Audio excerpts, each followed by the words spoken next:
Hi everyone! Welcome again to my channel. At ngayon guys ay andito tayo kasi chinecheck ko sila. Kahapon kasi ang lakas ng ulan at hangin. So yung plastic cover ko dito sa likod hindi ko na ibaba. So yung mga ano nila dyan ay nabasa sila dyan. Ayan, kung nakikita ninyo basa. Ayan. Ito si Frodidity yan. Ayan, basa din. Ang ganda ng kanyang kulay. Ayan, si Frodidity. Diba napakaganda ng kanyang kulay. So nabasa siya, pati itong si Lilasina na ang laki-laki na. Ayan oh, ang laki-laki niya guys. Si Lilasina. Tapos hindi siya nagkakaroon ng ng mga dry leaves. Bihira lang siya nagkakaroon ng dry leaves. So ayan, basa pati yung ginawa kong cluster na na snow bunny, nabasa din. Yan. So, medyo malaki na siya ngayon, guys. Kaysa nung bago silang ripat dyan. So, itong nasa gitna ay dry sila. Pero yung nasa gilid, kasi yung ulan kasi, pumasok dito, sa lakas ng hangin, pumasok dito. Ayan, si Blue Elf ko, ayan, basa. Ayan, basa siya. So, medyo gumanda na yung kanyang guys, kanyang dahon. Tumitigas na.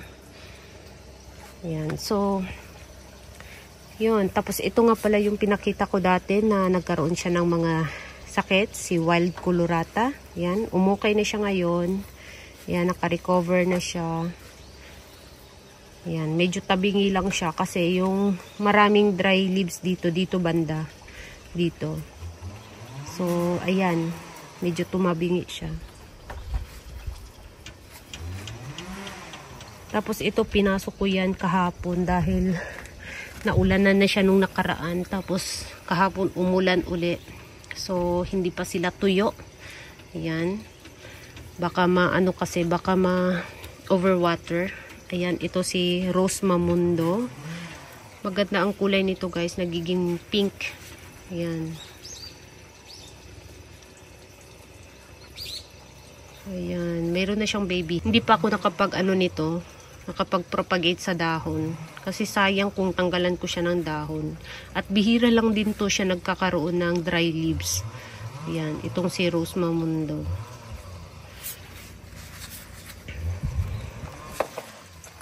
Tapos ito, ayan si White Queen. Ang daming babies. Ayan si White Queen, diba? Ang dami ng babies guys, oh. Ayan, nag-cluster na siya.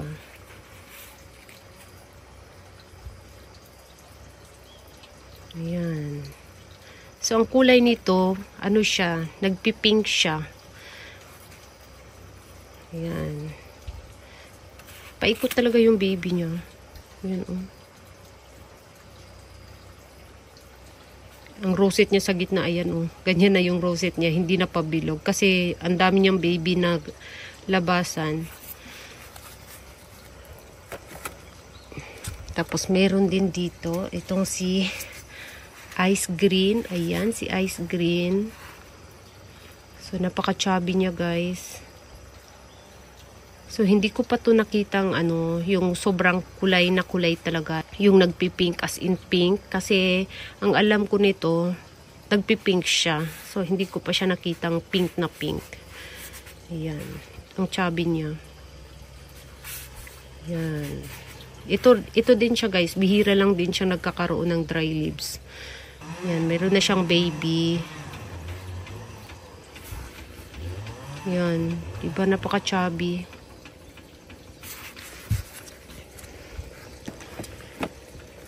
Tapos ito, sa wakas, meron na talaga akong malaking malaking Amabel. Ayan. Ayan. Ito si Amabel, gustong-gusto ko talaga to siya, guys. Kaya lang dati, nahirapan akong magpalaki ng Amabel. Lagi siyang namamatay. So, ayan. Buti na lang at nagkaroon ako ng leaf propagation sa kanya bago namatay yung mother plant niya. Ayan. Napaka-chubby ng dahon ni Amabel. So, ayan. Hindi na tuloy mag-cash siya. 2022 ko pala siya, merong, ayan, ayan, 2022. So, ayan, tapos si Neon Breaker. Yan, ito din, Amabil din yan. Tapos, ang ganda ni Banana, ayan, ang ganda niya, ang chubby. Nag-chubby uli ang kanyang dahon dahil pinaulanan ko nung nakaraan pa. Pero kahapon, ayan, tinago ko na para hindi siya ma-overwater. Baka magmashi ang kanyang dahon. Ayan, si Banana. Ayan, ang tawag nito dito sa Japan ay si Koi Gokoro. Ayan, Koi Gokoro. So, at ito din, So, ito guys, si Elegance Cross Polydonis. Ayan. So, yung forma ng kanyang rosette ay kamukha ni Elegance, pero nagpipink siya. Ayan. So, lumalabas yung kulay ni Polydonis. Ayan. Ang dami din yung baby.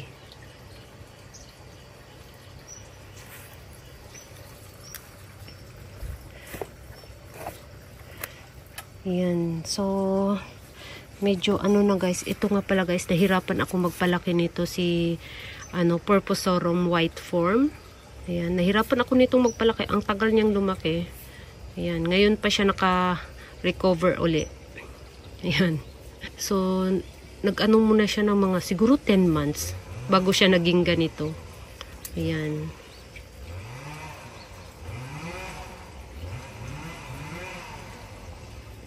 Ayan. So, yan guys. So, ito nga pala ang ko, bago kong niripat na mga babies. Nandyan sila. Tapos, ito nga pala. Ayan guys. Nagkaroon na siya ng bagong baby sa stem. Ayan, naglabasan na yung baby niya. So, yung mga nilagay ko dito na cuttings, tinanim ko na siya sa sa isang pot.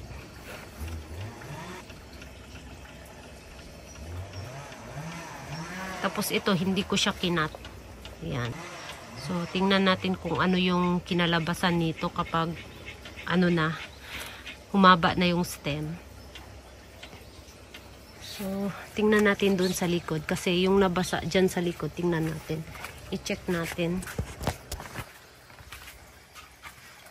Ayan. Ito din. Ang tigas ng kanyang dahon. Tumigas na. Ito si Leticia ko. Ayan. Buti na lang at meron pa akong natirang Leticia na medyo makapal-kapal. Ayan. Kasi yung ibang Leticia ko talaga na damage nung summer. So, ito na lang yata ang Leticia na natira na ganito yung hitsura. So, ngayon nagpo-propagate ako uli ng Leticia. Ayan. Gusto kong magpadami ng Leticia. Ito nga pala guys, si Rosea to guys. Ayan. Meron pala akong Rosea dito. Hindi ko lagi itong napapansin. Yan si Rosea. Kasi yung isang Rosea ko sa unang video ko guys, 'di ba? Na damage nung summer. Tapos kunti na lang yung dahon lumiit. So ito nga pala, ayan, meron pa pala akong natirang Rosea na ayan, cluster. So ito guys, isa-isa to siya. Yung naipropagate ko na Rosea, dito pinagsama-sama ko sila, ayan. So kaya ganyan. Nagbuka siyang cluster. Ayan. Tignan natin dito sa likod. Ayan, diba? Marami din siyang babies dyan, sa baba. Ayan, meron din siyang mga babies. Ayan. Ayan, meron siyang mga babies. So, ito si Crazy and Ryan, nabasa din. Ayan, basang-basa ang kanyang lupa. Ayan, medyo makapal na. So, nag-start lang ako nito sa isang rosette. Ganito yata kalaki na rosette. Ngayon, ganyan na siya. After 3 years. Tapos, meron na ako nitong na-propagate. Ayan, madali lang siyang i-propagate. Kahit hindi nyo na i-propagate sa dahon. Kapag nagkaroon lang siya ng ganito, ganitong babies, tanggalin ninyo. Tapos, i-tanim ninyo. Ayan. Mayroon akong video last year yata na nag-propagate ako nitong Crazy in Ryan. So, ayun, yung kinatings ko last year ay nagkaroon na din siya ng mga babies. So, nag-start na din siya mag-cluster. So, ang bilis niyang gawing cluster, guys. Tapos, maganda din yung kulay niya. Nagiging purple siya kapag winter time na. Yan. So, kung napapansin ninyo, nagsimula na siyang kumukulay na siya pa konti-konti. Kasi medyo malamig na yung umaga namin at hapon. Yan. So, ito si Jacere. Ayan, nagiging yellow. So, ito guys, sunburn yan. Ayan, nagka-sunburn. So, nagiging dilaw to siya. So, ito si si Cupid na pinakapuno to siya guys. Kasi hinedcut ko to siya. Tapos, ayan, naglabasan yung mga baby doon sa stem. So, ayan, si Cupid. Ito yung ginawa kong cluster na mga snow bunny. Ayan, lumaki na siya. Diba? Ayan, naglakihan na sila. Tapos yung natanggal na, ayan, nung naglipat ako nito, natanggalan ng dahon, ayan oh. Meron na din siyang baby na lumabas sa dahon. Ayan, so, yan yung, niya ngayon, latest update. Tapos ito si Pachyphytum compactum, ayan. So, napakabagal nito lumaki, matagal na yan. So, lang to siya guys, leaf propagation. Yung mother plant, hindi ko na alam. Parang namatay na yata yung mother plant niya. So, ito ay mga babies lang. Ayan, si Pachyphytum compactum. Tapos, ito nga pala si Rubitent. Ayan, ito yung kinatings ko na, ayan, ang dami na din yung babies. Ayan. So, kung nakita ninyo, ang daming naglabasan na babies, diba?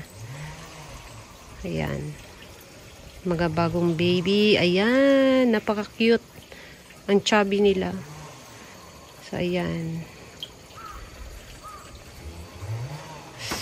So, ito, si PVN. Ayan. Na hindi lumalaki kasi hindi ko pinapalaki. Ayan. So, yung isang PBN ko na nasa direct sa ground, malaki siya kaysa dito. So, ito hindi ko pinapalaki to. Sinasadya ko talaga siyang maliit. Tapos, meron siyang mga itim-itim. Yung mga itim-itim, guys, ito. Yan, sunburn. Yan. So, buti na lang at okay naman sila. Ito din si Luella. Ayan, basa din. Nabasa. Dito lahat sa likod, nabasa sila. Tapos, meron din akong nahulog. Ayan, nahulog. Ito, nahulog to kahapon sa hangin. Sa sobrang lakas ng hangin, nahulog. So, ang nakatanim dito ay si Elegance. So, yung Elegance na yon ay nandito sa gilid. Ayan, dito muna sila. Pinatuyo ko. Ayan, kawawa sila kahapon. Nahulog. So, ito mga cuttings to na titubans. Ayan, mayroon na siyang ugat. Ayan. So, yun guys, buti na lang at si Elegance at si Davy lang ang na-damage. Nandun yung isang Davy, ayan, nandun. Yung walang tanim, yan yung na-damage kahapon. So, dalawa lang yung nagkaroon ng damage dahil sa sobrang lakas ng hangin, nahulog. Ayan. So, maraming salamat sa inyong lahat guys, sa inyong panunood. At sana, wag din yung kalimutang mag-like, mag-share, at mag-subscribe na rin. Ayun. So, thank you so much for watching and see you on my next video. Bye-bye!